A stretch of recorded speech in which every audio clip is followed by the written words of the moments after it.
और उपस्थित सम्मानित मित्रों, छात्र छात्राओं, ये मेरे लिए बहुत सम्मान की बात है कि मुझे विजय तांबे जी ने ये आमंत्रण दिया और इस ऐतिहासिक भूमि से मुझे अपने बात कहने का अवसर प्रदान किया। मैं अपनी बात एक प्रसिद्ध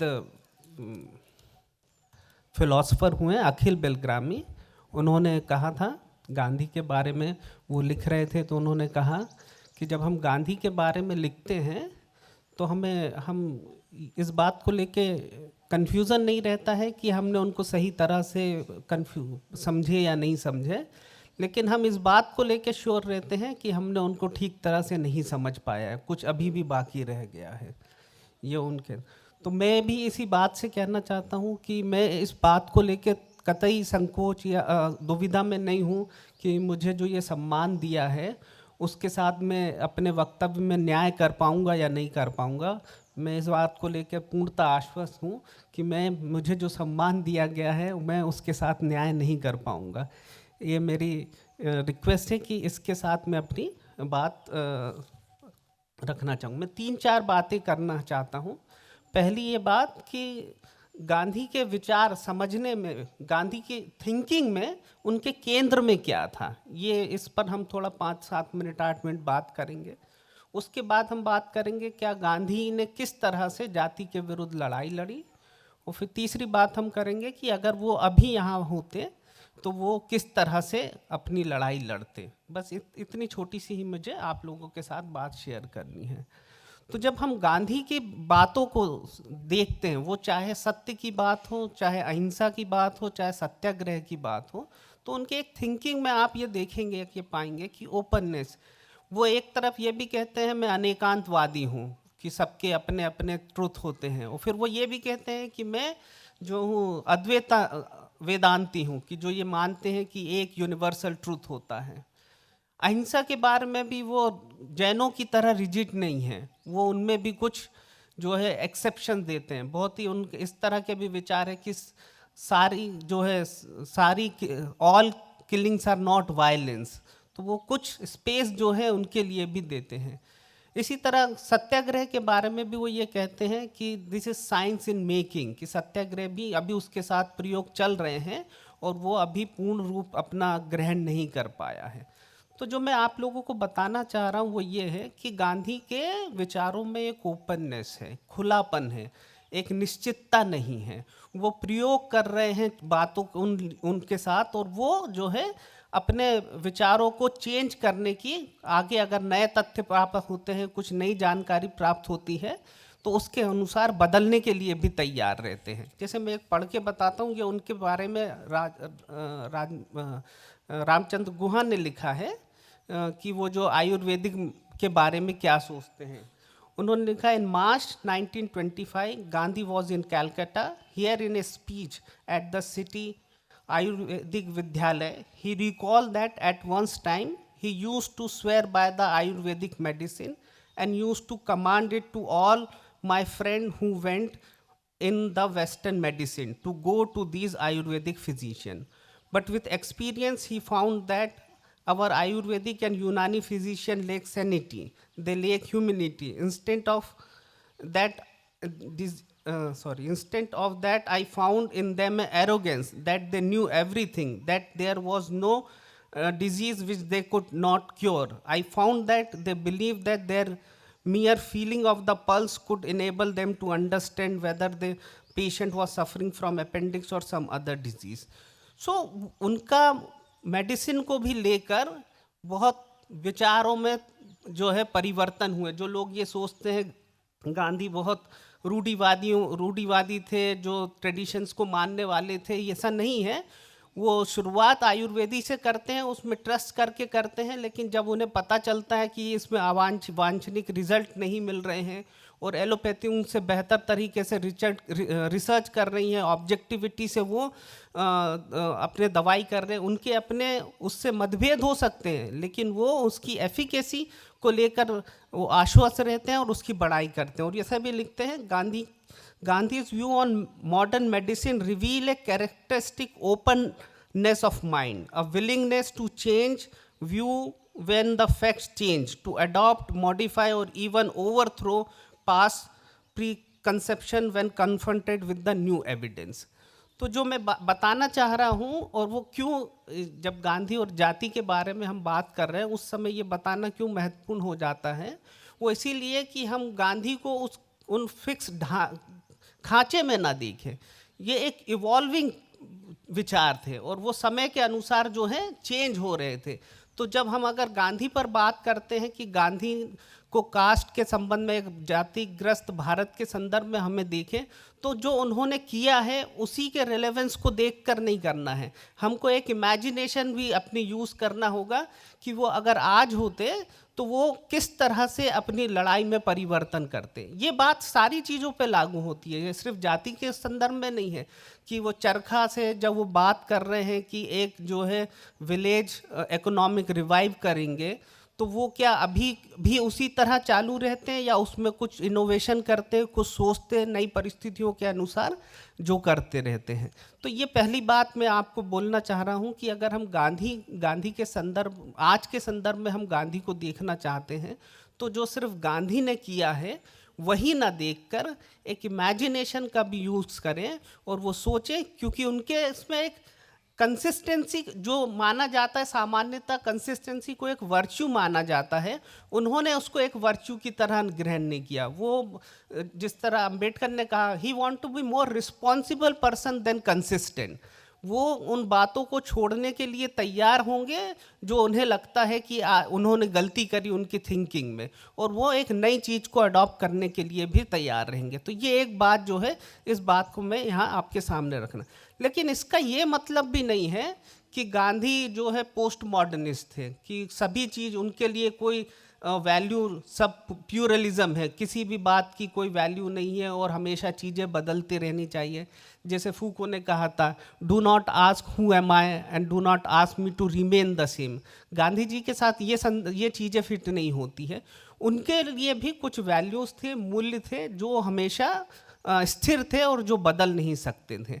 इनको हम उस तरह समझ सकते हैं जैसे वेदों में ईश्वर को बताने के लिए कहा गया कि नेति नेति, ये नहीं, ये नहीं, ये नहीं। तो गांधी के जो कमिटमेंट थे उनको भी हम उस तरह समझ सकते हैं। जैसे इस बात के लिए हम कंफर्म हो सकते हैं कि वो चाहे कोई भी समय रहा हो, गांधी घृणा की और हिंसा की राजनीति नहीं करेंगे। वो किसी भी ऐसे व्यक्ति के साथ खड़े नहीं होंगे, किसी ऐसी संस्था के साथ खड़े नहीं होंगे, किसी एक पार्टी के साथ समझौता नहीं करेंगे जो घृणा की और हिंसा की राजनीति करते हैं। इस पर वो स्थिर रहेंगे। हमें ये चीज़ें सोचनी होगी किन किन चीज़ों पर वो स्थिर रहेंगे और किन्हों पर वो बदलेंगे। तो यही मैं बात जब जाति के विषय में करेंगे उस पर भी हम बातें करेंगे। दूसरा ये बात है कि वो किसी सांप्रदायिक ताकतों को मजबूत करें, इस तरह के साथ भी वो कभी समझौता नहीं करेंगे। वो कभी ऐसे व्यक्ति, वो उनके विचारों में कितना भी परिवर्तन हो जाए, पर इस हद तक वो परिवर्तन ना होंगे कि वो ऐसे सांप्रदायिक ताकतों को मजबूत करने की कोशिश करेंगे। ये इन चीज़ों को लेकर उनका मत बहुत बहुत स्पष्ट था। उसी तरह जाति के आधार पर, लिंग के आधार पर, भाषा के आधार पर, रीजन के आधार पर जो भेदभाव होता है, उनकी लड़ाई में वो हमेशा कमज़ोर व्यक्ति के साथ खड़े रहेंगे। ये भी एक चीज़ है जो आप समझ सकते हैं कि उनमें कुछ जो है वो परिवर्तन नहीं होगा और उनके प्रति उनका कमिटमेंट हमेशा बना रहेगा।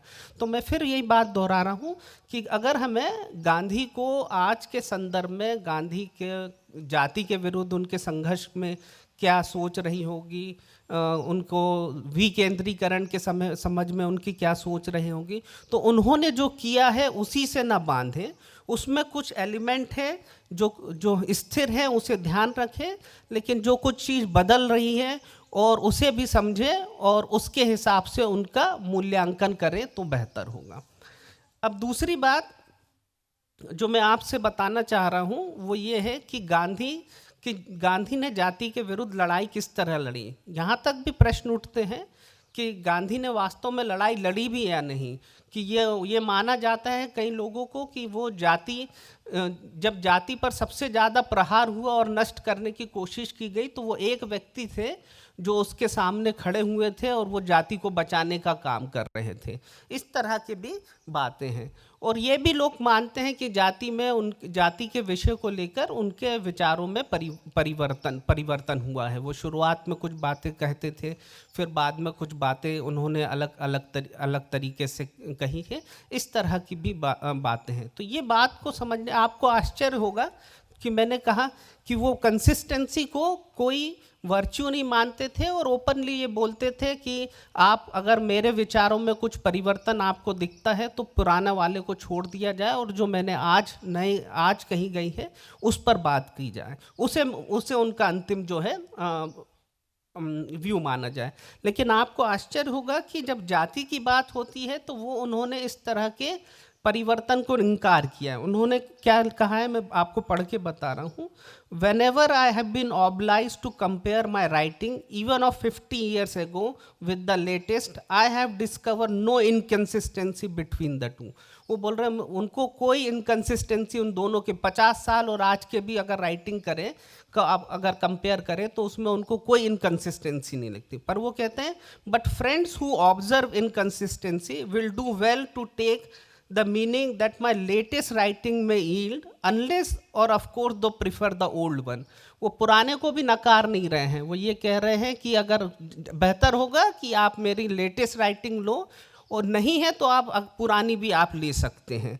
But before making the choice they should try to see if there is not an underline abiding consistency between the two seemingly inconsistency. वो ये कह रहे हैं कि ये जो दो आपको विरोधाभासी वक्तव्य दिख रहे हैं इनमें आपको ये देखना होगा कि उसके नीचे जो एक कंसिस्टेंसी है आपको उसको समझना होगा। और उसको समझने के लिए जो हमें ज़रूरी है कि हम गांधी की जाति की लड़ाई या गांधी के वक्तव्यों को समझने के लिए ज़रूरी है कि हम उनके आचरण को देखें। जो भी स्कॉलर्स ने गांधी और जाति पर काम करा उन्होंने ये गलती करी कि उन्होंने गांधी जी ने जो कहा है उनके जो व्यू उन्होंने व्यक्त करे हैं अलग अलग समय पर उन्हें लेकर समझने की कोशिश करी है। इसीलिए उन्हें इनकन्सिस्टेंसी भी दिखती है और ये भी दिखता है कि उसमें कुछ इवॉल्व हुए हैं, उनमें कुछ परिवर्तन हुए हैं समय के साथ साथ। लेकिन गांधी खुद इस बात से डिनाई करते हैं, वो ये कहते हैं इस तरह की नहीं है। और अगर हम आप देखें, मैं थोड़ा सा समय स्टूडेंट्स भी है यहाँ तो उन लोगों को बताऊंगा कि अगर हम गांधी के समय जाति की बात करें तो 3-4 चीज़ें जो है वो होती थी। एक तो छुआछूत की बात होती थी। अगर आप गांधी के जीवन में अगर आप देखेंगे ऐसे आपको कई उदाहरण मिलेंगे कि उन्होंने अपने बचपन से ही छुआछूत को कभी माना नहीं, कभी भी उन्होंने प्रैक्टिस नहीं करी। वो एक उनके घर लैट्रिन साफ करने आते हैं उनका उदाहरण दिया था कि गांधी बहुत ही ओबीडियंट चाइल्ड थे, लेकिन अगर कभी गलती से वो उसे छू लेते थे और उनकी माँ जो है उन्हें मतलब स्वच्छ होने के लिए नहाने के लिए बोलती थी तो वो उसका रिस्पेक्ट के साथ लेकिन गंभीरता से विरोध करते थे और वो इस बात को नहीं मानते थे कि किसी व्यक्ति के छूने से मैं अशुद्ध हो जाऊंगा। हमें एक और जो प्रकरण मिलता है जब साउथ अफ्रीका में थे, जब कस्तूरबा उनको जो एक क्लर्क थे, क्रिश्चियन क्लर्क थे जो दलित माँ और पिताजी से पैदा हुए थे, उनका जो चैम्बर पॉट जो है वो धोने से मना करती हैं। तब गांधी बहुत गुस्से में हो जाते हैं और वो यहाँ तक कहते हैं कि मैं ये सब अपने घर में टॉलरेट नहीं करूँगा और कस्तूरबा को बाहर निकालने तक की बात करते हैं। और ऐसे कई आपको उदाहरण मिल सकते हैं जो आपको ये बताएंगे कि वो बचपन से ही छुआछूत में विश्वास नहीं रखते थे। और बल्कि यहाँ तक भी आजकल भी आप देखोगे कई हिंदू परिवारों में जब महिलाएं अपने मासिक धर्म के समय होता है तो उन्हें भी अछूत समझा जाता है, उन्हें किचन में पूजा घर में जाने नहीं दिया जाता। लेकिन आज से 100-150 साल पहले गांधी इस बात को नहीं मानते थे, वो इस तरह की प्रैक्टिस कस्तूरबा के साथ भी नहीं करते थे और दूसरी महिलाओं के साथ भी वो इस तरह के थे। तो इस बात से हमें ये स्पष्ट है कि गांधी जो है बचपन से ही अगर एक विद्रोही नहीं थे तो कम से कम एक समाज सुधारक की तरह लगते थे। वो इस तरह से नहीं लगते थे कि वो रूढ़िवादी है जो कास्ट में और उसके उनसे जुड़ी हुई प्रैक्टिसों में विश्वास करते हैं। इसी तरह अगर हम इंटर डाइनिंग की भी बात करें, जाति प्रथा में इसका भी विरोध होता है कि अपने आपको अपनी जाति या उससे नीचे की जाति के साथ खाना नहीं खाना चाहिए। उसमें भी आपको देखोगे कि गांधी के विचार बहुत ही अपने समय से आगे के थे। आपको मालूम होगा कि बचपन में उन्होंने अपने एक मुस्लिम मित्र के साथ 6-7 बार जो है जो मांस का भोजन किया था, और जो उनको घर झूठ बोलना पड़ता था इस वजह से उन्होंने छोड़ दिया था। लेकिन ये भी है कि वो एक मुसलमान के साथ खाना खाने में भी बचपन में नहीं झिझकते थे। इसी तरह जब वो साउथ अफ्रीका में भी गए थे तो वहाँ वो क्रिश्चियंस के घर भी खाना खाते थे, उन क्रिश्चियन लोगों को भी अपने घर पे बुनाते थे। दलितों के उनके जो आश्रम में थे वहाँ पर भी उनको घर में भी, जैसे मैंने बताया, क्रिश्चियन दलित जो है उनके घर में रुकते थे और क्लर्क थे, काम करते थे, उनके साथ भी वो खाना खाते थे। तो खान पीन को लेकर भी उनके विचार बहुत स्पष्ट थे। वो किसी तरह के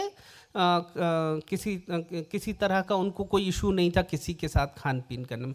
इसी तरह आप देखेंगे कि विवाह को लेकर भी, अंतरजातीय विवाह को भी लेकर वो बहुत ज़्यादा रिजिड नहीं थे। वो साउथ अफ्रीका में भी उनके एक मित्र थे जो जूइश थे, उनकी एक क्रिश्चियंस जो दूसरे धर्म की अंतर रिलीजन जो विवाह हुआ था उसमें उन्होंने पार्टिसिपेट किया था, और वो कपल उनके साथ उनके घर में भी 1 साल तक रहा था, और वो आश्रम में भी उनके साथ शिफ्ट हुआ था। 27 में उन्होंने अपने बेटे एक रामदास, जिसकी सेम वर्ण में लेकिन अलग सब कास्ट में शादी करी थी, और उस समय उन्होंने ये कहा था कि बाहर आश्रम के बाहर लोग अभी इस तरह के रिफॉर्म के लिए तैयार नहीं होंगे, तो ये आश्रम की ड्यूटी है कि इस तरह के रिफॉर्म को आगे बढ़ाएं और कोशिश करें कि आगे से एक ही जाति के लोगों के बीच में विवाह ना हो। ये 45 की नहीं, ये 27 की बात है जब गांधी ये बात बोल रहे हैं। फिर बाद में उन्होंने अपने एक बेटे का विवाह जो है अलग वर्णा में भी करा, ब्राह्मण लड़की के साथ उन्होंने उनकी शादी करी।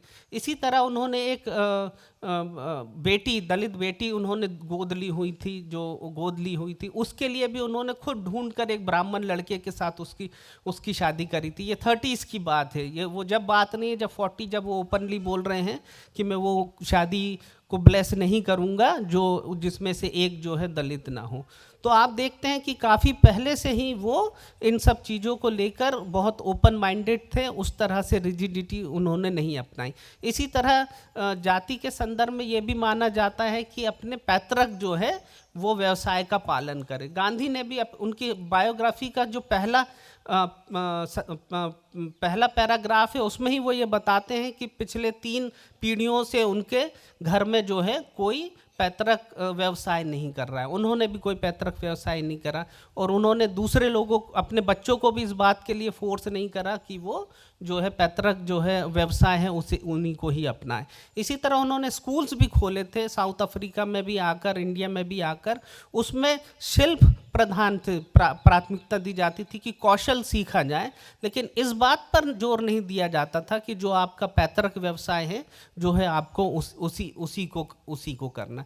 इसी तरह आप और भी चीज़ें देखेंगे, जैसे कि उनके समय में जो है ऊपर के जो 3 वर्णा थे वो सेक्रेट थ्रेड पहनते थे, जनेऊ पहनते थे, और गांधी भी बचपन में उनको जनेऊ पहनाया गया था, लेकिन जब वो बाद में उन्होंने उसे छोड़ दिया और कभी दोबारा उन्होंने नहीं पहना। उनका ये कहना था कि ये जो है असमानता दिखाता है लोग और लोग के बीच में, इसीलिए मैं जो उन्होंने ना केवल खुद का बल्कि अपना, उनके जो मगन लाल जी थे उनके बहुत ट्रस्टी सहयोगी, वो रिलीजियसली उसको पहनते थे, उनको भी मना कर दिया कि आप भी इसे उतार दीजिए और आप भी उसे ना पहने।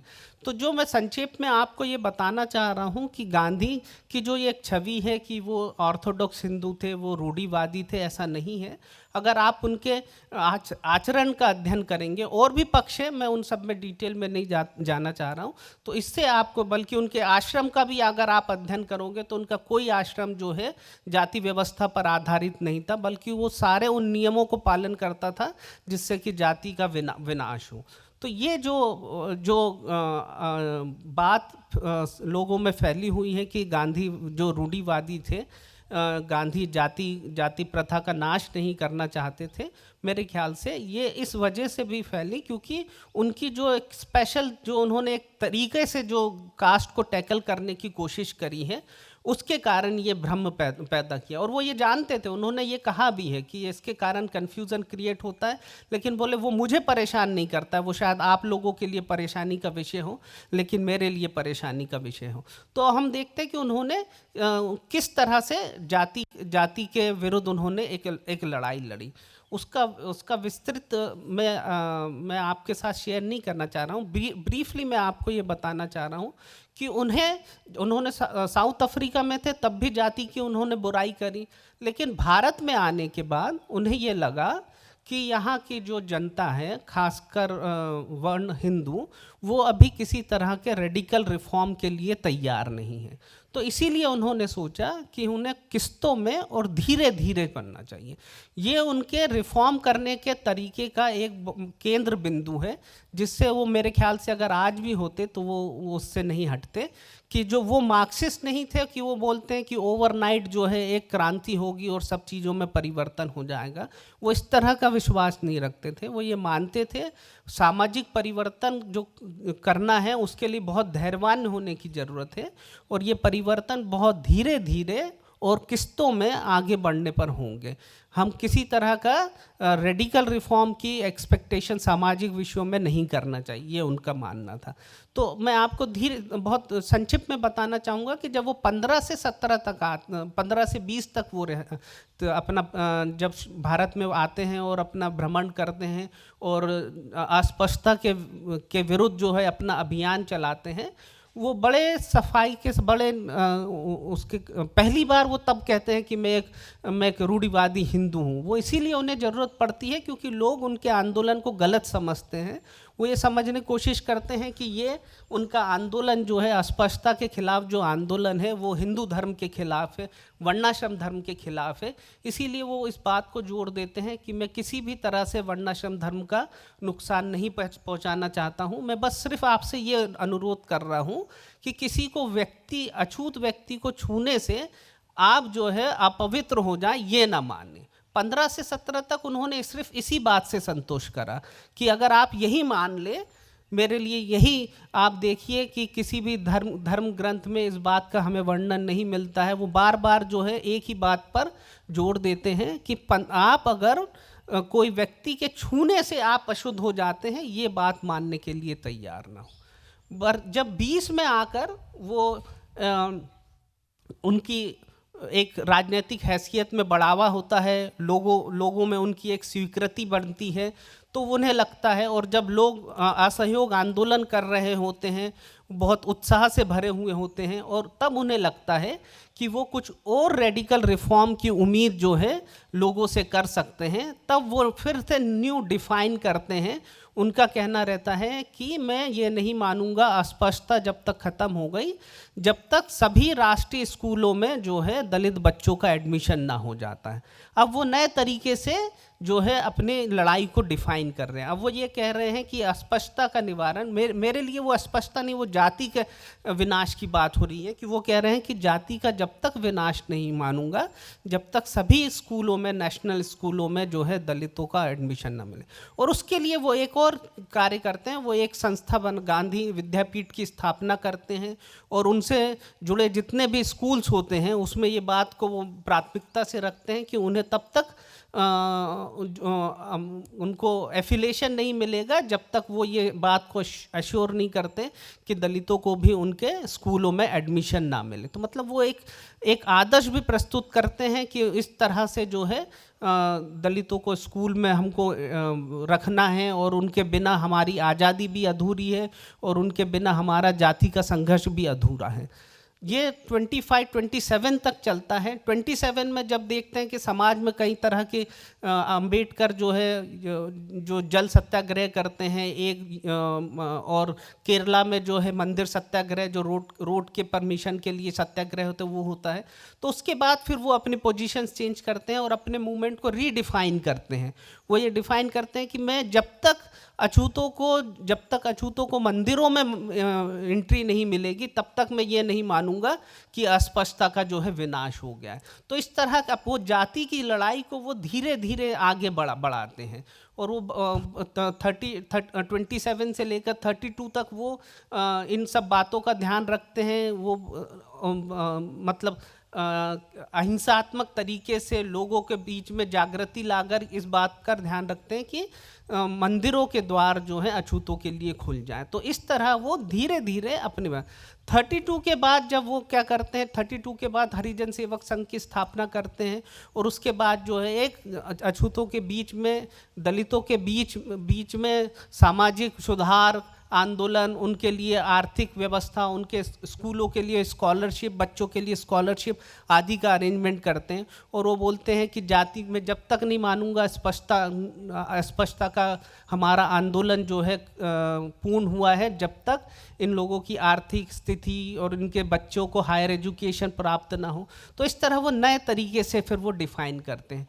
और 45 तक आते आते वो ये कहने लगते हैं कि मैं जो है ऐसी किसी भी शादी को अटेंड नहीं करूंगा और ना ही आशीर्वाद दूंगा जिसमें एक जो पार्टी है वो जो है जो दलित ना हो। यहाँ तक कि वो अपने प्राइवेट सेक्रेटरी के बेटे की शादी भी अटेंड नहीं करते हैं और ना ही उसको आशीर्वाद देने जाते हैं। और वो कहते हैं कि अगर ये एक ही जात में शादी हो रही है तो इसमें कुछ भी नोबल नहीं है जिसको मैं आशीर्वाद देना चाहूँ। तो इस तरह उनका जो जाति का संघर्ष जो है शुरू होता है कि इस बात के लिए लोगों को तैयार करना कि एक छूने से कोई व्यक्ति अछूत नहीं होता है वहाँ तक, और रोटी और बेटी के संबंध तक आकर वो चलता है। उनके बाद आप देखते हैं कि जो है 7 में 8 में उनका एक नासमझ व्यक्ति जो है उन्हें गोली मार देता है और उनका देहांत हो जाता है। जैसे अभी सर ने भी कहा है कि उनको बंटवारा जो मेन इशू नहीं था, उनको वो लोग ये समझ गए थे। आशीष नंदी ने ये कहा है उन्हें सिर्फ 2 ही लोग हैं जिसे गांधी ने शुरुआत से बहुत अच्छे से समझा। एक टाटा थे जिन्होंने उन्हें अनकंडीशनल सपोर्ट दिया, फाइनेंशियल सपोर्ट दिया साउथ अफ्रीका से लेकर इंडिया तक आने के बाद, और स्वाधीनता के बाद जो है उन्होंने उनका सब वसूल किया। दूसरा जो है वो व्यक्ति जिसने उनकी हत्या करी, क्योंकि वो समझ रहा था कि गांधी जो है हिंदुइज्म को नहीं, जो जाति व्यवस्था को कितनी खतरनाक तरीके से नुकसान पहुंचा रहे हैं। वो इस बात को, जैसे उन्होंने भी बताया, ये अस्पृश्यता आंदोलन शुरू करने के बाद ही जो है गांधी पर सारे हमले हुए थे। और मैं भी इस बात को मानता हूँ कि उनका बलिदान जो है एक्चुअली अस्पृश्यता आंदोलन के वो जो एक हिंदू समाज में जो बड़ा आधारभूत परिवर्तन करना चाह रहे थे उसकी वजह से ही दिया गया। अच्छा, अब इसके बाद जो मैं आपसे अपनी तीसरी बात करना चाहूँगा, और वो ये है कि अगर अभी गांधी होते तो वो क्या करते हैं, उन किन चीज़ों पर। मैंने और दूसरे पक्षों पर भी बात नहीं रखी कि वो किस तरह से उनकी लड़ाई लड़ रहे थे। तो ये तो एक बात मान लीजिए कि कंफर्म है कि वो अभी होते तो अपने जाति के प्रति जो उनका संघर्ष है वो जारी रखते। वो देखते कि अभी भी जितनी अपेक्षित परिवर्तन समाज में होना चाहिए था उतना हुआ नहीं।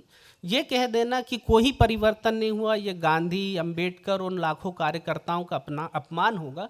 समाज में काफ़ी हद तक परिवर्तन हुए हैं, लेकिन पूर्ण रूप से अभी जाति का विनाश नहीं हुआ, वो अलग अलग रूप बदल रही हैं।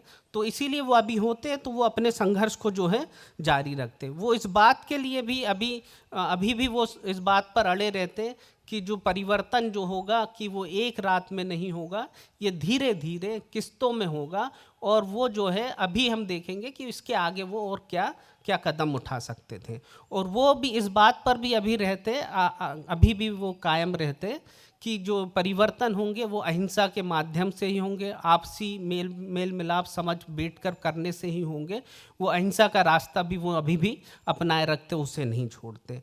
और वो ऐसे ऐसी पद्धतियों का प्रयोग करते हैं जो दोनों ग्रुप में, ऑपोजिट ग्रुपों के में विमनस्य की भावनाओं को कम करता है, कटुता को जो है कम कम करने की कोशिश करे, कटुता ना बढ़ाए, इस तरह के जो है वो प्रयास करते। और दूसरा जो है उनके रिफॉर्म के केंद्र में आज भी एक व्यक्ति होता है, क्योंकि वो मानते थे व्यक्ति जो है एक रैशनल मॉरल बीइंग है, और अगर उनकी रैशनैलिटी को और उनके मॉरल बीइंग से अपील की जाए तो ये मानते थे कि उनमें अमूलचूल परिवर्तन करने की क्षमता हर व्यक्ति में होती है। तो इन चीज़ों को लेकर वो अभी भी अपने आंदोलन को जारी रखते हैं। जो एक चीज़ में मुझे लगता है कि वो अपने आंदोलन में त्याग कर एक नई उसे छोड़ देते और नई चीज़ अपनाते, वो ये था कि उनका एक वो शुद्धि जो मूवमेंट थी उसके वो बड़े घोर विरोधी थे। वो बोलते थे ये उच्च वर्णीय, ये अछूतों को, दलितों को शुद्धि मूवमेंट से गुजरकर हिंदू समाज में मिलाना ये पागलपन है, और जबकि इसका उल्टा होना चाहिए। ये बोलते ये मुझे और उच्च वर्णीय जातियों को शुद्धि मूवमेंट से गुजरना होगा और अपना नेचुरल स्थान जो है दलितों के साथ प्राप्त करना होगा। और वो ये आग्रह करते थे कि सभी को मन से, कर्म से एक भंगी हो जाना चाहिए। मैं ये मानता हूँ कि ये जाति के विचार पर एक बहुत बड़ा कठोर प्रहार था, क्योंकि वो उन ब्राह्मणिक वैल्यू और कस्टम को ठुकरा कर वो ये मान रहे थे कि आपको एक अच्छा इंसान होने के लिए जो है शारीरिक श्रम को अपनाना होगा। उन्होंने उनके इन प्रयासों से शारीरिक श्रम को एक ऐसे समाज में जिसमें शारीरिक श्रम को बहुत ही निम्न दर्जे से देखा जाता है, एक एक्सेप्टेंस मिली थी, एक सम्मान मिला था। लेकिन वो मेरे ख्याल से वो रियलाइज़ करते थे कि इससे जो है वो दलितों को, स्पेशली जो उन सबसे निचले पायदान पर है, भंगियों को सम्मान की सहायता जीने का जो है अवसर इस आंदोलन से नहीं मिला। तो मेरे ख्याल से वो इस बात को उनकी जो इस पहल को वो बंद करते, और वो विल्सन वेजवाड़ा जो इस सफाई कामगार लोगों के साथ मिलकर काम कर रहे हैं, जो ये कहते हैं कि हाथ में और सिर पर मैला उठाने की प्रथा को गैर कानूनी बना देना चाहिए, जो सूखे टॉयलेट है उनको बैन कर देना चाहिए, इस आंदोलन से वो जरूर जुड़ते और उसकी जो है प्रशंसा करते, और टॉयलेट क्लीनिंग के लिए जो है आधुनिक उपकरणों के उपयोग पर भी वो देते हैं। उनका विरोध पहले इस बात से था, उनका ये कहना था कि फ्लश टॉयलेट आने से और आधुनिक तरीके से अपनाने से लोगों की मानसिकता में तो कोई बदलाव नहीं आएगा, ये बात पर वो अभी भी कायम रहते। लेकिन वो मानते हैं कि इससे जो दलित समाज के सबसे निचले तबके लोगों को एक सम्मान से जीने के लिए अवसर मिलेगा, इसीलिए मेरे ख्याल से वो इस आंदोलन से जुड़ते और इसमें जो है नई आधुनिक तकनीकों का उपयोग करने के लिए वो जो है प्रेरित करते। दूसरी बात जो है उनके आंदोलन में जो आगे बढ़ाते, वो शादी अंतरजातीय विवाह के बाद और आगे जाकर वो किस तरह से जाति प्रथा पर प्रहार करते। इस समय में मुझे ये लगता है वो ये मानते हैं कि दलितों पर अत्याचार अभी भी बहुत जगहों पर हो रहा है, शारीरिक, मानसिक और अन्य तरह के अत्याचार हो रहे हैं।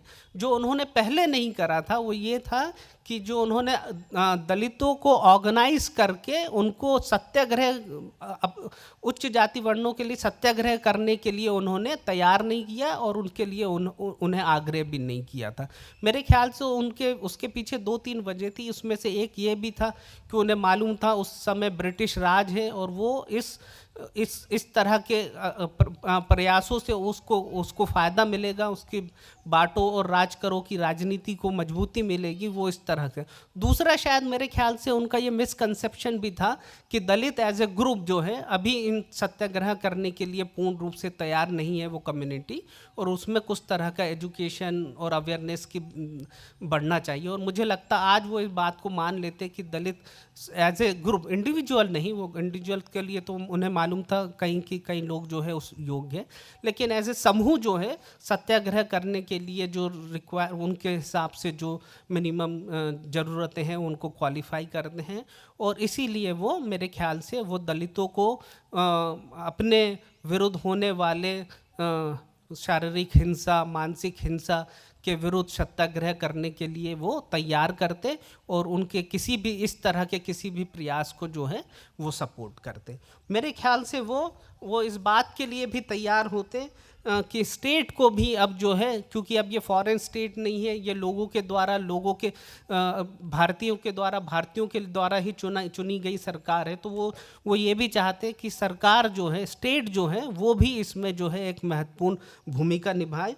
और वो इस बात पर जोर देते हैं कि जो एंटी डिस्क्रिमिनेटरी लॉ है उसको जो है स्ट्रेंथन करने की कोशिश करें। तो ये दूसरी चीज़ है कि वो ये मानते हैं कि दलितों पर अत्याचार अभी भी हो रहा है और इसके लिए वो दलितों को सत्याग्रह करने के लिए प्रेरित करते और ऑर्गेनाइज करते। और स्टेट के भी वो चाहते कि इस तरह से कठोर लॉ बने कि इस तरह के जाति पर अत्याचार करने पर लगाम रखें। वो गांधी ये भी मानते, अभी अगर वो होते, कि अभी भी दलितों की सामाजिक, आर्थिक और राजनीतिक स्थिति जो है उतनी मजबूत नहीं हुई है जितनी उनकी अपेक्षा की जाती है एक समाज में अपनी भागीदारी देने के लिए। इसके लिए भी वो मेरे ख्याल से स्टेट, क्योंकि अभी खुद का है, तो वो स्टेट से भी वो एक्सेप्ट करते हैं कि जो है जो इफ़ेक्टिव तरह से अफर्मेटिव एक्शंस का इम्प्लीमेंटेशन करे। और वो ये भी चाहते कि हरिजन सेवक संघ जो है वो इस तरह के कार्यक्रम चलाए जो कि दलितों को आर्थिक, सामाजिक और राजनीतिक रूप से जो है मजबूत करने में मदद करे।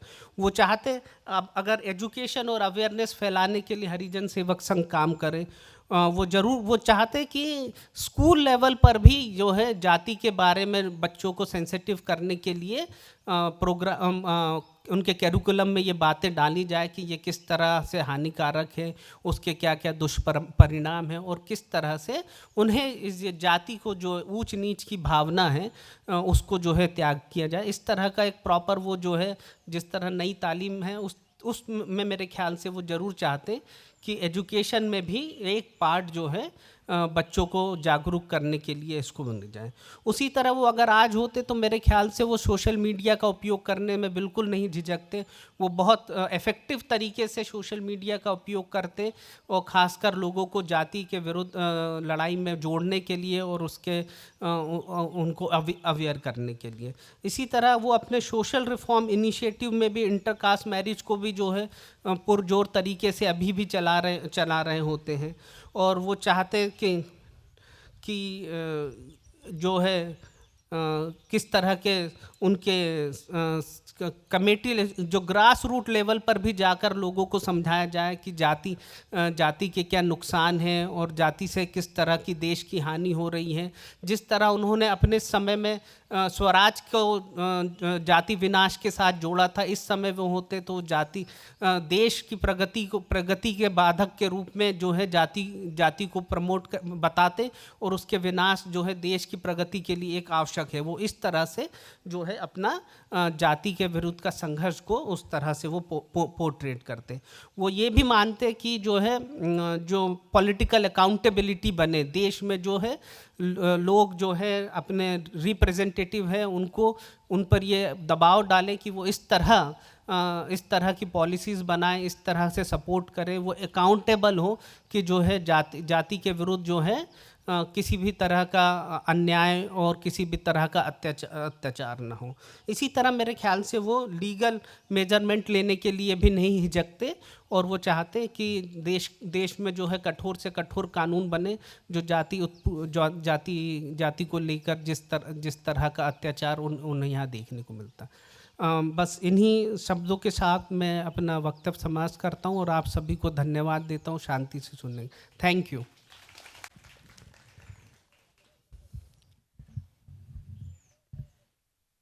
सेवाग्राम आश्रम प्रतिष्ठान के सचिव श्री तांबे जी, आज के मुख्य वक्ता और मुख्य मेहमान प्रोफेसर निशिकांत कोलगे जी और यहाँ उपस्थित सभी मित्रों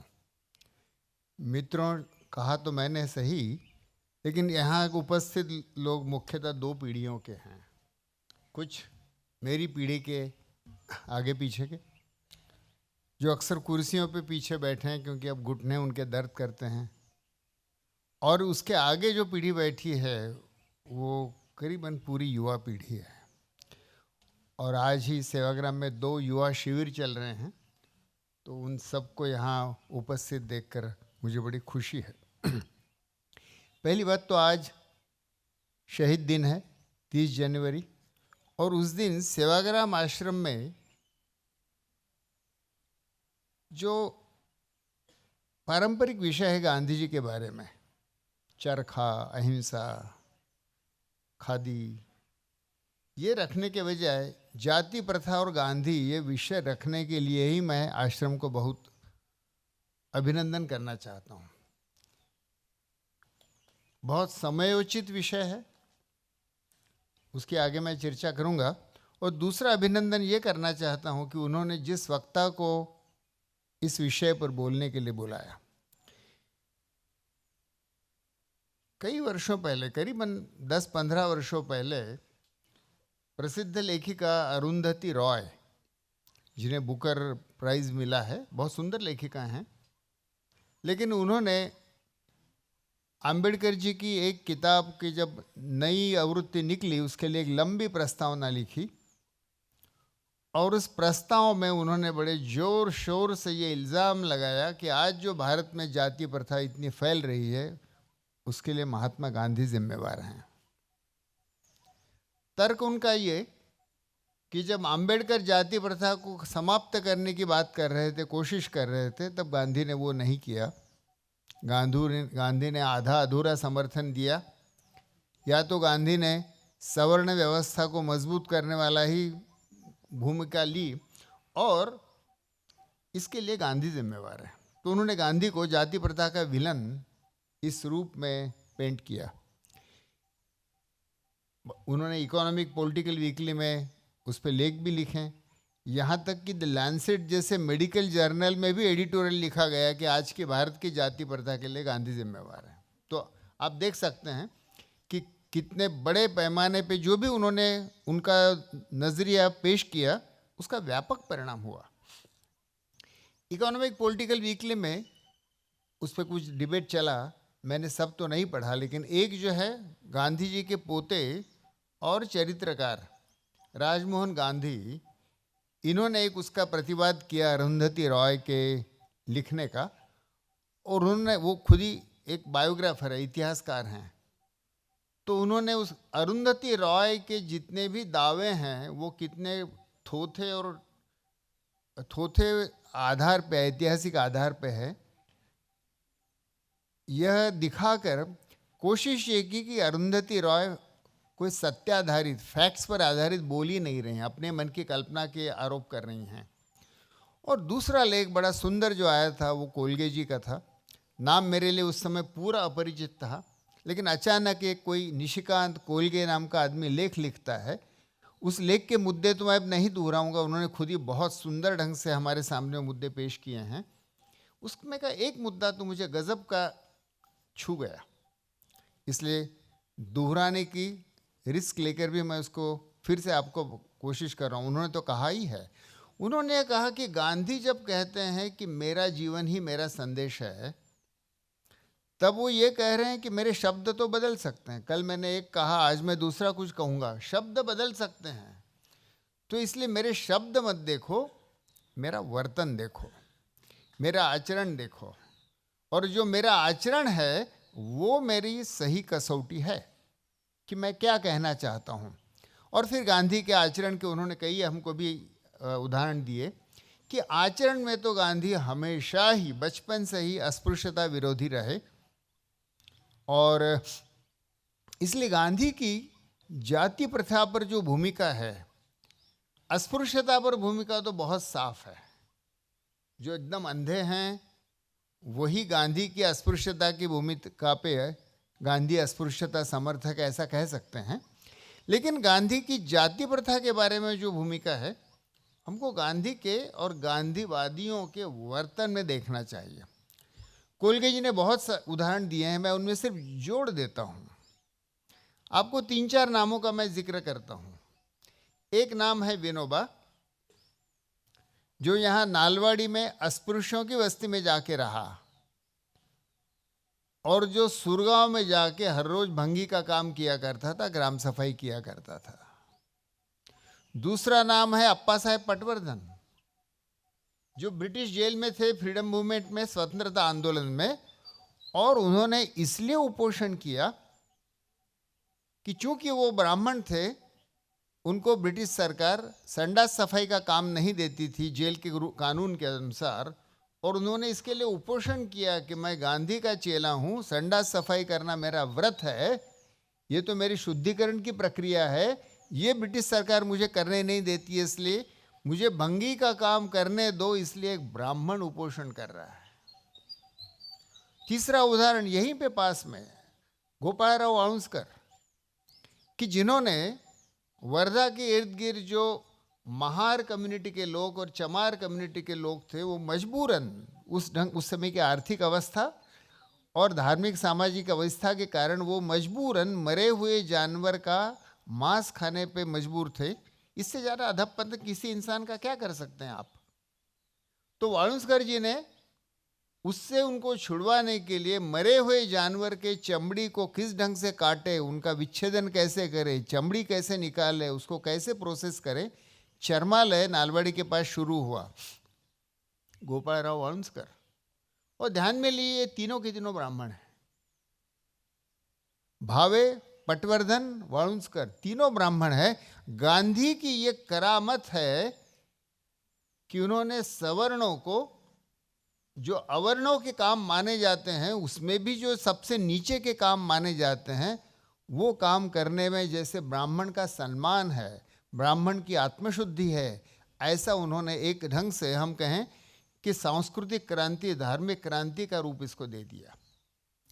तो गांधी का वर्ताव देखिए, गांधी का प्रोग्राम देखिए, गांधी के शब्दों को बहुत ज़्यादा चिपटे हुए मत रहिए, क्योंकि शब्दों को आप चाहे जैसे तोड़ मरोड़ के इंटरप्रेट कर सकते हैं। तो ये उनका आर्गुमेंट मुझे बहुत जचा है, और मैं इसलिए आज खास गढ़चिरौली से उनका भाषण सुनने आया। 30 जनवरी को सेवाग्राम आश्रम में उपस्थित रह सकूं, ये तो मेरे लिए बड़े सौभाग्य की बात है। तो आज 30 जनवरी है, बापू आज शहीद हुए। जब शहीद हुए तब का तात्कालिक मुद्दा तो हिंदू मुस्लिम जो उस समय दंगे चल रहे थे, भारत का विभाजन हुआ था, धर्म के आधारित ऊपर हुआ था, और वैसे कहो तो पूरे देश के ही मन का विभाजन हो गया था।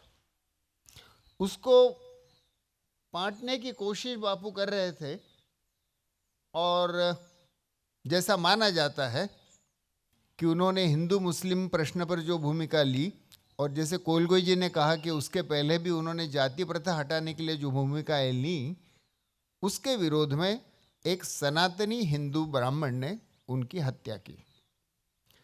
तो गांधी का बलिदान 30 जनवरी को तो हिंदू मुस्लिम प्रश्न पर हुआ, लेकिन उसके पहले भी जब पूना में गांधी जी ने उपोषण किया था, उस समय मुद्दा जाति भेद का था।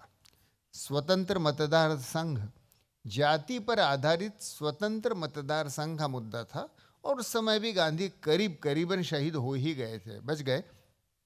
आम्बेडकर जी ने एक समझौता मान लिया, और इसलिए गांधी जी के प्राण बच गए।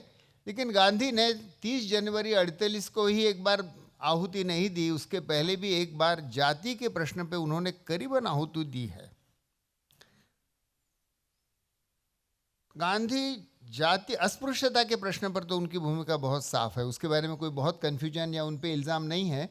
लेकिन जो इल्ज़ाम है वो यह है कि गांधी जी ने जाति प्रथा के खिलाफ एक सीधे लड़ाई की भूमिका नहीं ली। आपने ब्रिटिशों के खिलाफ सत्याग्रह किया, आपने सवर्णों के खिलाफ क्यों नहीं किया? इसके कई स्पष्टीकरण दिए जा सकते हैं, कुछ तो कोलगे जी ने दिए हैं। एक स्पष्टीकरण यह दिया जा सकता है, गांधी एक गलती करना नहीं चाहते थे, जो गलती बाद में कम से कम महाराष्ट्र के पुरोगामी लोगों ने की, और उसकी सजा अभी भी हम भुगत रहे हैं। वो गलती ये थी कि धर्म के बारे में मैं आपका नहीं हूं, मैं तो अलग ही हूं, ऐसी एकदम अलग भूमिका लेके गांधी पूरी धर्म की जो धर्म का स्टेज था, जो अवकाश था, वो जातिवादी रूढ़िवादी सनातनी हिंदू पुरोहितों पे छोड़ देना नहीं चाहते थे। इसलिए उन्होंने बार बार कहा है कि मैं एक सनातनी हिंदू हूँ। थे तो नहीं, सच कहा जाए तो यह सनातनी इस मायने में थे कि अविनाशकाली आध्यात्मिक उपनिषद में मानते थे, इस मायने में सनातनी थे। लेकिन जो रूढ़ अर्थ है सनातनी का, जो ऑर्थोडॉक्स हिंदुइज्म, उसमें गांधी का कोई विश्वास नहीं था। लेकिन गांधी में इतनी व्यावहारिक राजकीय होशियारी थी कि मैं इसमें से पूरा बाहर हो जाऊं और आपको बहिष्कृत कर दूं तो आपके लिए तो पूरा स्पेस खाली हो गया। तो गांधी ने ये कभी पोजीशन छोड़ी नहीं कि हिंदू धर्म को इंटरप्रेट करने का और आचरण करने का हक मेरा है। वो हक छोड़ के मैं आपके लिए खाली मैदान नहीं छोड़ना चाहता हूं। तो उन्होंने रण नहीं छोड़ा। इसलिए वो आखिर तक दावा करते रहे कि मैं खुद सनातनी हिंदू हूं। यद्यपि सनातनी हिंदू धर्म को बदलने की कोशिश कर रहे हैं, लेकिन कह तो ये रहे कि मैं सनातनी हिंदू नहीं हूं। नहीं तो आज जो ये अयोध्या में और इलाहाबाद में, प्रयाग में जो मेले सब इकट्ठा हो रहे हैं, वही पूरे देश की और धर्म की स्पेस को हथिया लेते। दूसरा कारण ये भी है कि गांधी लड़ रहे हैं ब्रिटिशों के खिलाफ। तो एक समय एक ही लड़ाई अच्छी की जा सकती है। आप अगर एक समय 10 लोगों से लड़ाई शुरू करते हैं तो आपकी हार सुनिश्चित है। गांधी पूरे देश को ब्रिटिशों के खिलाफ लड़ाई में एक करना चाहते हैं। इसलिए गांधी हिंदू और मुसलमान को भी एक करना चाहते हैं। गांधी उसमें सिखों को और क्रिश्चियनों को भी लाना चाहते हैं। गांधी उसमें अस्पृश्यों को भी लाना चाहते हैं। गांधी उसमें सभी हिंदुओं को लाना चाहते हैं। और इसलिए गांधी अभी हिंदू धर्म के भीतरी जो कंट्राडिक्शन है जाति भेद की,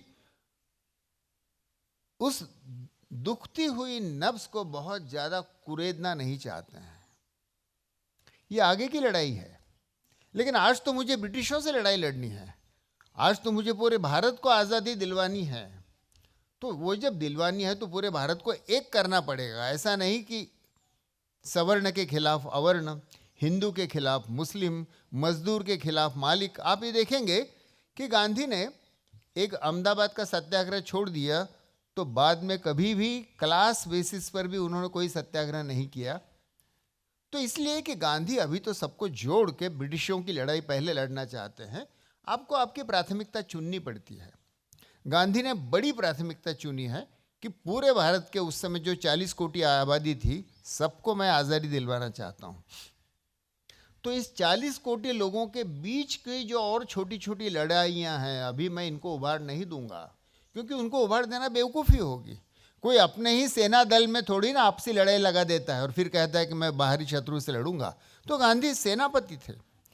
तीसरी एक बात थी गांधी की कि विकेंद्रित ग्रामोद्योगों में वो विश्वास रखते थे और शायद जाति के साथ काफ़ी हद तक अलग अलग व्यवसायों का जो पारंपरिक ज्ञान और कौशल्य है वो जुड़ा है। बुनकर के परिवार में जो बढ़ता है, महाराष्ट्र में कोष्टी नाम की एक जात होती है, जो बुनकर के परिवार में बढ़ा है वो बचपन से ही सूत और वस्त्र के बारे में जानकारी रखता है।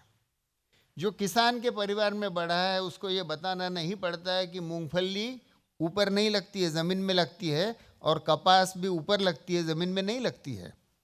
तो खेती का, अपने अपने व्यवसाय का उसको एक पारंपरिक उसको ज्ञान होता है। गांधी उसको पूरी तरह मिटाकर सभी जातियों में अनकंट्रोल्ड कंपटीशन शायद नहीं चाहते थे।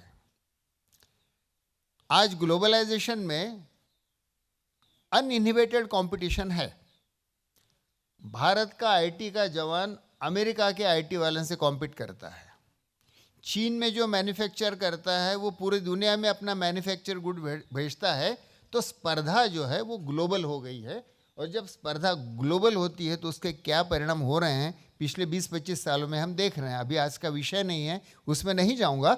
लेकिन गांधी ग्रामोद्योगों के क्षेत्रों में और ग्रामीण इलाके में जो व्यवसाय है उस क्षेत्र में एक खुलेआम आपसी लड़ाई इन सभी व्यवसायों की शुरू हो जाए और लुहार कहेगा कि मैं सुनारी करूंगा और कोष्टी कहेगा कि मैं तेली बनूंगा, इसमें उनको सिद्धांततः कोई आक्षेप नहीं है।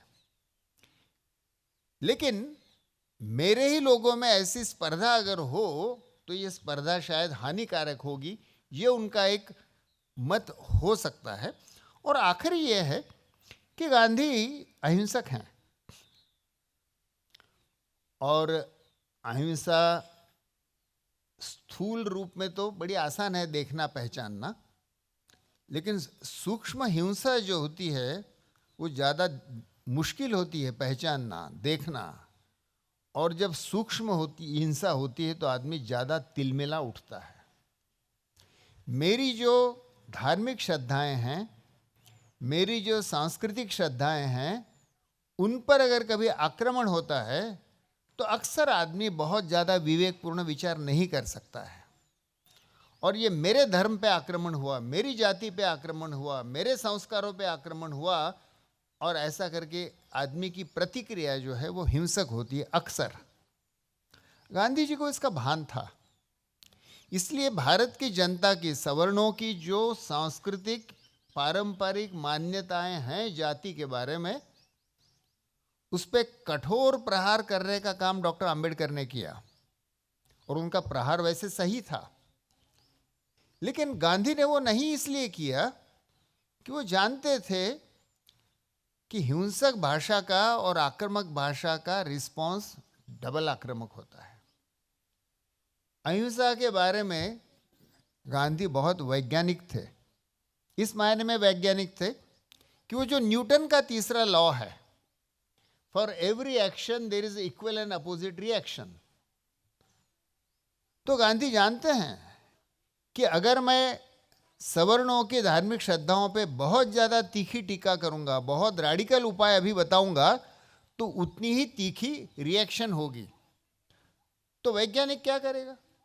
वैज्ञानिक कहेगा कि मैं जानता हूं कि इक्वल अपोजिट रिएक्शन होने वाली है, तो मैं आक्रामक और तीखी क्रिया ही नहीं करूंगा।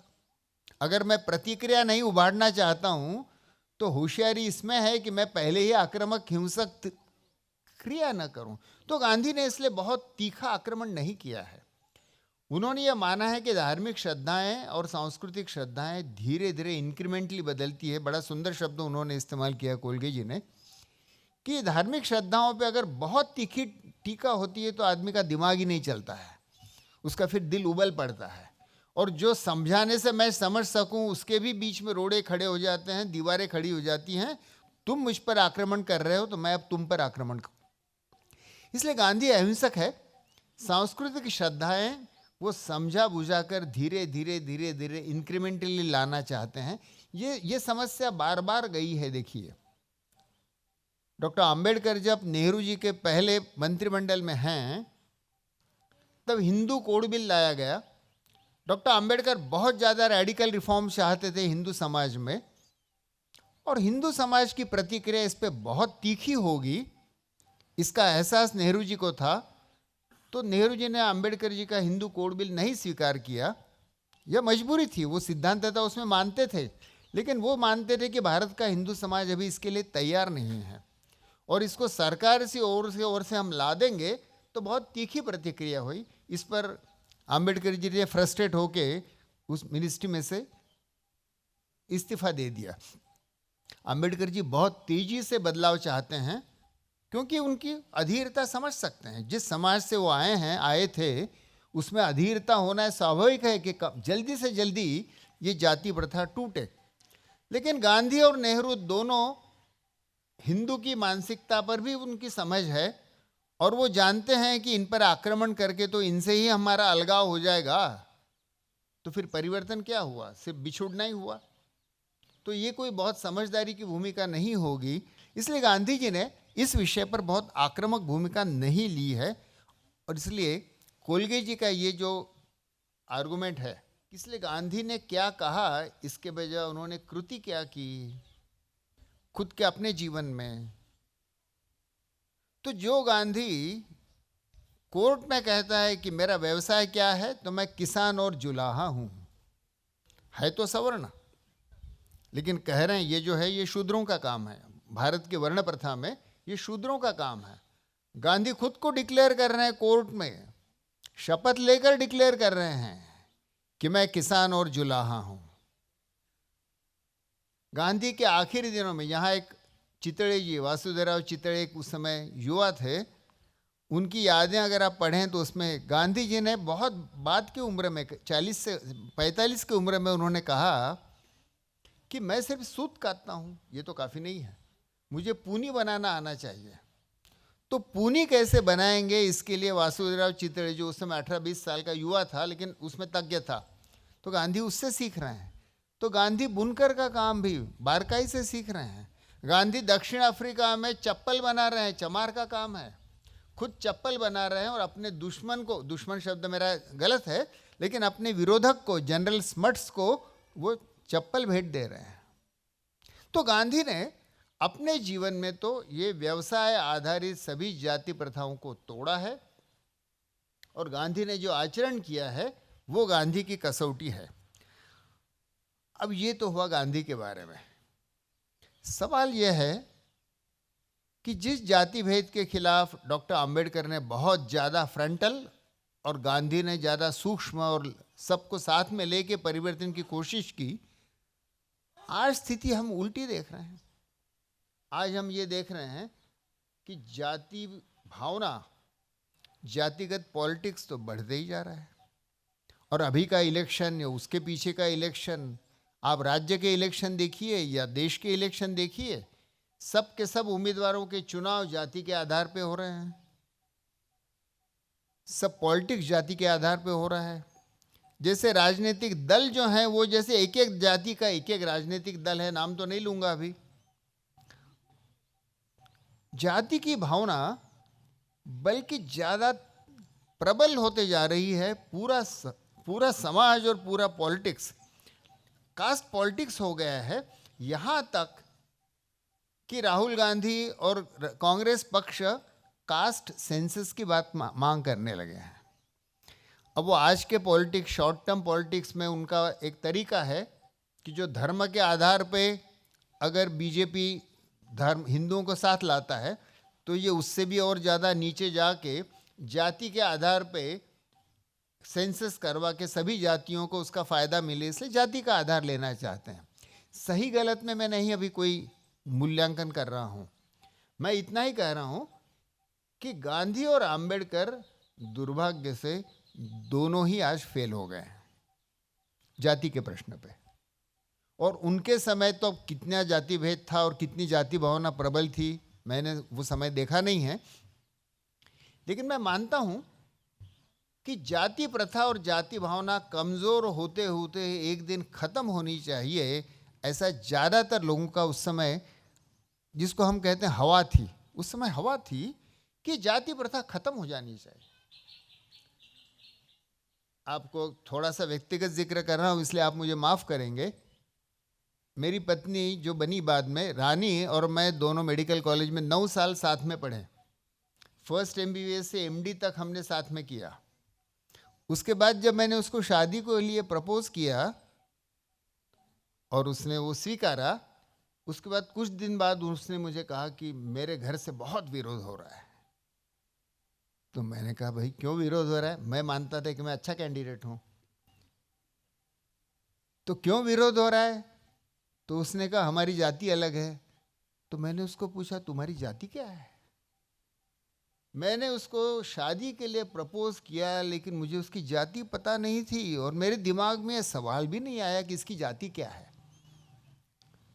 9 साल साथ में पढ़कर भी और शादी के लिए प्रपोज करने के बाद भी मुझे उसकी जाति पता नहीं थी, क्योंकि मैं इसी आश्रम में बढ़ा था और इस आश्रम का संस्कार था, गांधी का संस्कार था कि जाति प्रथा भ्रामक है, नहीं होनी चाहिए।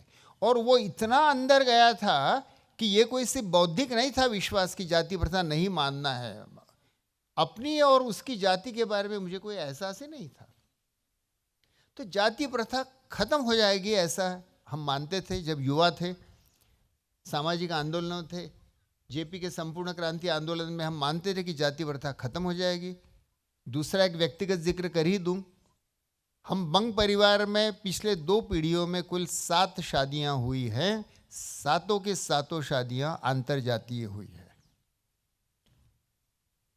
तो अंतरजातीय विवाह या जाति प्रथा का निर्मूलन ये गांधी के अनुयायियों ने सिर्फ शाब्दिक नहीं बनाया, उनके जीवन में आया और सहज आया। कोई उसका हमने बड़े जाओ भी नहीं किया। कभी मैंने इसका जिक्र भी पब्लिकली शायद ही किया होगा कि हमारे घर में 7 शादियां अंतरजातीय विवाह हुए हैं। हमारा विश्वास था कि जाति प्रथा खत्म होनी चाहिए, हो जाने वाली है, वो खत्म हो गई है, ऐसा मान के ही हम बर्ताव करते थे कि हम गलत साबित हुए। और हम तो बहुत छोटे हैं, गांधी और आम्बेडकर दोनों ही फेल हुए और दोनों ने जाति प्रथा के खिलाफ अपने अपने तरीके से बड़ी लड़ाई छेड़ी। लेकिन उसके बावजूद आज हम देखते हैं कि जाति प्रथा ज़्यादा ही मजबूत। यह क्यों हो रहा है? इसके तात्कालिक तो हम भारतीय पॉलिटिक्स में खोज भी सकते हैं, इसके स्पष्टीकरण थोड़ा गहरा जाना पड़ेगा। सैमुअल हंटिंगटन हार्वर्ड विद्यापीठ में प्रोफेसर थे, अब तो नहीं होंगे, लेकिन 90 के दशक में उन्होंने एक बहुत सुंदर निबंध लिखा, बाद में उसकी किताब भी लिखी। उस किताब का नाम है द क्लैश ऑफ सिविलाइजेशंस, सभ्यताओं की लड़ाई। उन 90 में जब सोवियत यूनियन विदर्भे हो गया, तब उन्होंने कहा कि अब दुनिया में किस मुद्दे पे लड़ाई होगी? अब तो बस कैपिटलिज्म ही कैपिटलिज्म है, कम्युनिज्म तो खत्म हो गया। तो अब तो कैपिटलिस्ट डेमोक्रेसी यही दुनिया का एकमेव राजनैतिक तरीका होगा, तो अगली लड़ाइयाँ किस मुद्दे पर होगी? और 1990 में उन्होंने लिखा कि इसके बाद की लड़ाइयाँ जो होंगी दुनिया में, उनका शब्द है फॉल्ट लाइंस, भेद रेखा। लड़ाइयों की, मतभेद की, विभाजन की भेद रेखाएं क्या होंगी? तो उन्होंने कहा इसके बाद की भेद रेखाएं सांस्कृतिक होंगी।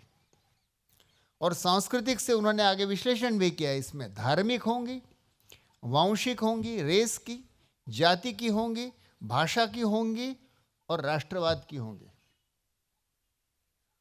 और सैमुअल हंटिंगटन ने जो कहा, दुर्भाग्य से उसको हम सचमुच आज के विश्व में दिन ब दिन ज्यादा प्रकट होते हुए पाते हैं। भारत में धार्मिक विभाजन चरम सीमा पर है। राज्य सत्ता ही उस विभाजन का इस्तेमाल कर रही है, समर्थन कर रही है। भारत में जाति भेद चरम सीमा पर है।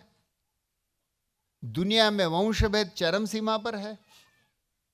ट्रंप साहब गोरे लोगों को छोड़ के और किसी को अमेरिका में बसने देना नहीं चाहते हैं। यूरोप के लोग माइग्रेशन के इशू पे वो अफ्रीका के लोगों को और इस्लामिक लोगों को नहीं चाहते हैं कि यूरोप में आए। तो सब जो लड़ाइयाँ हो रही है, बांग्लादेशी भारत में नहीं आए, रोहिंग्या म्यांमार से बांग्लादेश में नहीं आए। सभी विभाजन की रेखाएं जो हैं वो सांस्कृतिक है, यानी धार्मिक है, जाति पर आधारित है, वंश पर आधारित है, भाषा पर आधारित है। इसलिए सैमुअल हंटिंगटन ने जो कहा वो होते हुए देख रहे हैं हम। ट्रंप तो उसका एक बिल्कुल एक्सट्रीम चरम उदाहरण है। और ये नहीं भूले हम कि इसका अंतिम परिणाम क्या हो सकता है। मैं उम्मीद करता हूँ कि नहीं होगा, और मैं उम्मीद करता हूँ कि मैं बहुत अतिरेकी बोल रहा हूँ, लेकिन इसका अंतिम परिणाम तीसरे विश्व युद्ध में हो सकता है। ट्रंप जिस तरह से कह रहे हैं कि ग्रीनलैंड को मैं हथिया लूँगा, पनामा कैनाल को मैं हथिया लूँगा, मैं सारे इतने जो लाखों यहाँ पे इमिग्रेंट्स हैं दूसरों देशों से और वंश से आए उनको मैं हकाल दूंगा, तो इसका परिणाम क्या होगा? आज अमेरिका में राजनीतिक सत्ता ट्रंप के हाथों और इलॉन मस्क के हाथों आर्थिक सत्ता, और दोनों सत्ताएं एक हो गई है और दोनों ही कुछ हद तक पागल हैं। तो दो पागलों के हाथों में विश्व की सबसे बड़ी राजनीतिक और आर्थिक सत्ता इकट्ठा हो गई है। बड़ी खतरे की बात है।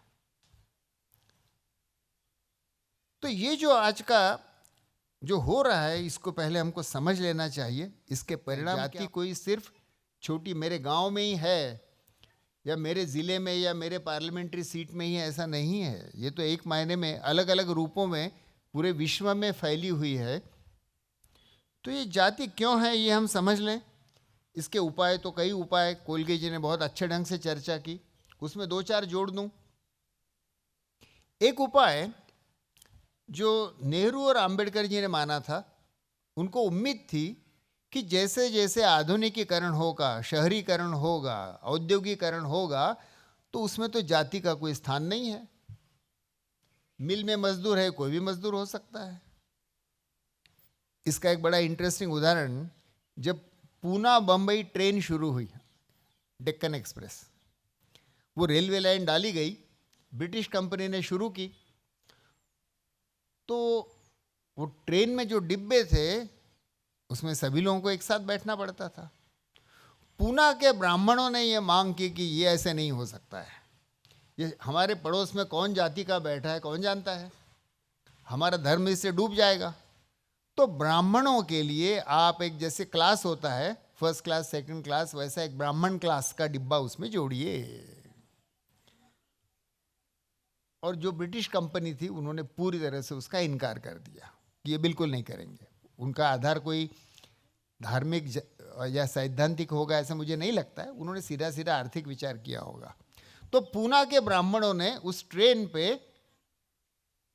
बहिष्कार किया, हम इसका इस्तेमाल नहीं करेंगे क्योंकि हमारी जाति को ये डुबोता है। अब पूना के ब्राह्मणों को जब बंबई जाना पड़ता था, और बंबई आर्थिक राजधानी के रूप में उभरती, उनको बैलगाड़ी से जाना पड़ता था। ट्रेन आने के पहले वही एक तरीका था, बैलगाड़ी से पूना से बंबई जाने के लिए वो सह्याद्री पार करके 7 दिन लगते थे। तो पहले दिन तो गए, अगले महीने भी गए, 2-4 महीने गए, और फिर पूना के ब्राह्मण कहने लगे कि भाई ये 7 दिन का बैलगाड़ी का प्रवास, उससे तो उसी डिब्बे में बैठेंगे जिसमें अस्पृश्य भी बैठा है। तो रेलवे ने अस्पृश्यता हटाने का बड़ा अच्छा काम किया। रेलवे में या एसटी की बस में जब हम भीड़ भाड़ में बैठते हैं, किसको पता है कि पड़ोस में कौन बैठा है? किसके मन में जाति का सवाल आता है? और आए तो भी क्या करेगा, मजबूरी है, जाति भूलनी पड़ती है। तो आधुनिकीकरण, औद्योगिकरण और शहरीकरण के कारण धीरे धीरे जाति प्रथा भारत से कमजोर होती जाएगी, ऐसी उम्मीद नेहरू और अंबेडकर दोनों ने की है। नहीं हुआ। एक और तो भारत का आधुनिकीकरण, इंडस्ट्रियलाइजेशन, अर्बनाइजेशन हो भी रहा है, और फिर भी जाति प्रथा हमारे मन में बढ़ती ही जा रही है। अंतरजातीय विवाह, ये एक तरीका समाज सुधारकों ने कहा, गांधी जी ने भी इस्तेमाल किया, कोलगी जी ने भी आज उसका जिक्र किया, वो सही भी है। लेकिन एक दिक्कत तो यह है कि कितने % शादियां अंतरजातीय होती हैं। तो जैसे जैसे नई पीढ़ी ज़्यादा पढ़ेगी, कॉलेज में भी काम करेगी, लड़के लड़कियां आपस में परिचय होगा, तो उम्मीद की जाती है कि उनकी शादियां होंगी, उनमें से कई अंतरजातीय होंगी। मुझे नहीं पता कि आज के युवा और युवतियां जब कॉलेज में जाते हैं और एक दूसरे की ओर देखते हैं, तो वो सिर्फ यही देखते हैं कि ये लड़का है कि लड़की है। ये भी देखते हैं क्या कि इसकी जाति क्या है? नहीं जानता हूँ मैं उम्मीद करता हूँ कि नहीं देखते हैं। तो धीरे धीरे अंतर्जातीय विवाह बढ़ेंगे। लेकिन भारत में जब अंतर्जातीय विवाह होता है तो अक्सर आप देखेंगे कि पैतृक प्रधान जो हमारी संस्कृति है, उसमें पति की जात पत्नी को मिल जाती है। तो जाति कहाँ खत्म हुई? जो पिता की जात है वो बच्चों को मिल गई, पति की जात पत्नी को मिल गई। तो अंतर्जातीय विवाह तो हुआ, अच्छा हुआ, बहुत अच्छा हुआ, लेकिन अक्सर उससे जाति प्रथा टूटते हुए दिखाई नहीं देती है। तो इस पर उपाय जो अलग अलग हैं, कुछ प्रशासकीय हैं, कुछ राजनीतिक हैं, आर्थिक हैं, शिक्षा के बारे में है, ये सभी तो होने चाहिए। इसमें से किसी भी उपाय का इनकार नहीं है। मैं सोच नहीं सकता था एक ऐसा उपाय मुझे अमर्त्य सेन ने बताया। एक बार जब उनसे मुलाकात हुई तो मैंने उनको कहा कि ये जो ICDS का प्रोग्राम चलता है और करीब 30,000 करोड़ रुपए इसमें भारत सरकार हर साल खर्चा करती है, तो इसकी क्या उपयोगिता है? भारत में एक ज़माने में कुपोषण था, तब इसका उपयोग था, लेकिन अब करीबन 50 साल के बाद में ये इर्रिलेवेंट है, इससे कोई कुपोषण कम नहीं हो रहा है, ऐसा मैं मानता हूँ। आपका क्या कहना है? तो उन्होंने मुझे ऐसे जवाब दिया कि अभय, वो कुपोषण कम होता है कि नहीं ये छोड़ दो, लेकिन गांव के सब बच्चे एक साथ बैठ के अपनी अपनी जाति को भूल के एक जगह खाते हैं, 3 साल की उम्र से इससे बहुत बड़ी सांस्कृतिक क्रांति होती है। तो आईसीडीएस में एक साथ खाना, ये एक मायने में सहभोजन का ही कार्यक्रम हुआ। तो स्कूल में और आईसीडीएस में एक साथ खाना, इससे भी उम्मीद कर सकते हैं कि मन में के जो भेदभाव हैं ये दूर होंगे, लेकिन ये सब अधूरे हैं। सबसे बड़ा जो परिवर्तन होने की ज़रूरत है, शब्द इस्तेमाल करने में मैं थोड़ा हिचकिचा रहा हूँ क्योंकि मेरी वो ऊंचाई नहीं है, लेकिन इसलिए मैं विनोबा का आधार लूँगा कि सबसे बड़ा परिवर्तन तो आध्यात्मिक होना चाहिए।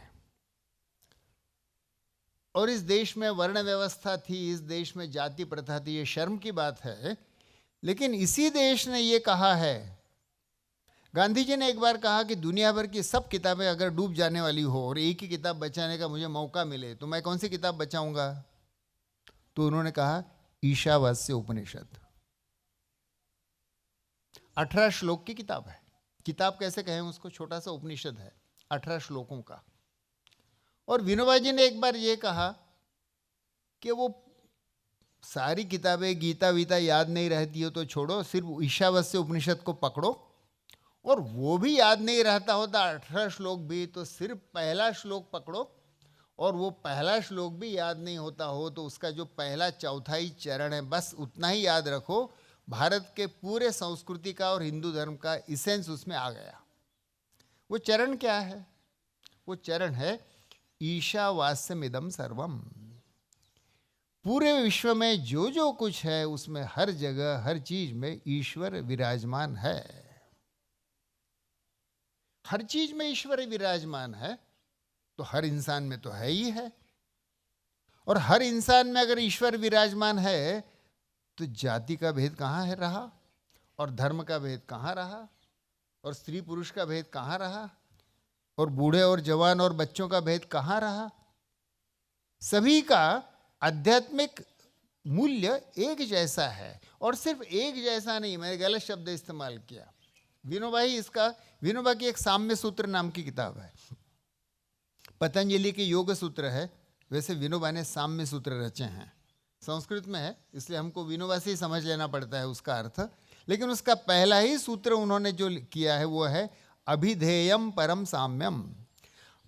मानवीय जन्म का सबसे ऊंचा ध्येय, एक तो लक्ष्य होता है, फिर उसके ऊपर का ध्येय होता है, लक्ष्य यानी टारगेट, उसके ऊपर ऑब्जेक्टिव होता है, ध्येय होता है। वो कह रहे हैं मैं ध्येय की बात नहीं कर रहा हूँ, मैं अभिधेय की बात कर रहा हूँ। अभिधेय यानी जो पूरी जिंदगी का 24 घंटों सबसे सर्वोच्च जो प्राथमिकता होती है, ध्येय होता है, वो क्या है? परम साम्यम। पूरे विश्व में मैं साम्य देख सकूं। साम्य और समता में फर्क है। यूरोप में जो आंदोलन हुए वहां से लेके भारत में जो प्रोग्रेसिव लोगों ने आंदोलन किए, सब में समता की मांग है। समता तो होनी ही चाहिए। गरीब अमीर में, स्त्री पुरुष में, गोरे कालों में, अस्पृश्य दलित और सवर्णों में समता तो होनी ही चाहिए। लेकिन ये समता की बात नहीं है, उससे आगे जाता है, साम्य की बात करता है। समता इज इक्वालिटी, साम्य एक रूपता। मैं एक ही हूं, समान नहीं हूं। अरे समान तो हुई हूं, हम सब एक रूप है, हम सब एक ही हैं। अभिधेयम परम साम्यम। अब ये भारत की आध्यात्मिक घोषणा है। मैंने जैसे कहा कि ये घोषणा को मैं कहूं इतना मैं बड़ा नहीं हूं, इसलिए मैंने विनोबा जी का और ईशावास्योपनिषद का आधार लिया। लेकिन ये आध्यात्मिकता अगर जैसी फैलेगी और ये विज्ञान के आधार से ज़्यादा फैलेगी, क्योंकि विज्ञान यही कहता है कि सभी लोग समान ही हैं, एक जैसे ही हैं, तो विज्ञान और अध्यात्म दोनों मिला के जब ये भावना हम में फैलेगी तब जाति प्रथा सचमुच नष्ट होगी। 30 जनवरी को सिर्फ गांधी की शहादत नहीं होनी चाहिए, 30 जनवरी को जाति प्रथा का भी अंत होना चाहिए। वही गांधी को सही श्रद्धांजलि होगी। आज तांबे जी ने शुरू में 3 गांधीवादियों के दुखद निधन जो बस पिछले 1-2 हफ्ते में हुए, उनके लिए श्रद्धांजलि अर्पित की। अन्ना जाधव, गडकरी जी और मोहन हीराबाई हीरालाल। मोहन मेरे मित्र थे, गडकरी जी मेरे पिताजी के विद्यार्थी थे, इसलिए हमारी परिवार से घनिष्ठ संबंध था। और अन्ना जाधव, मैं जब स्कूली बच्चा था और विनोबा के साथ पदयात्रा में घूमता था, तब अन्ना जाधव सीनियर कार्यकर्ता थे। इन तीनों को हमने श्रद्धांजलि अर्पित की। ये तीन व्यक्तियों को तो श्रद्धांजलि हमने अर्पित की, लेकिन मेरे मन में बड़ा दुखद खेद का भाव आता है कि गांधी और गांधी के समर्थक या अनुयायियों का एक बहुत बड़ा कुनबा इस देश में था।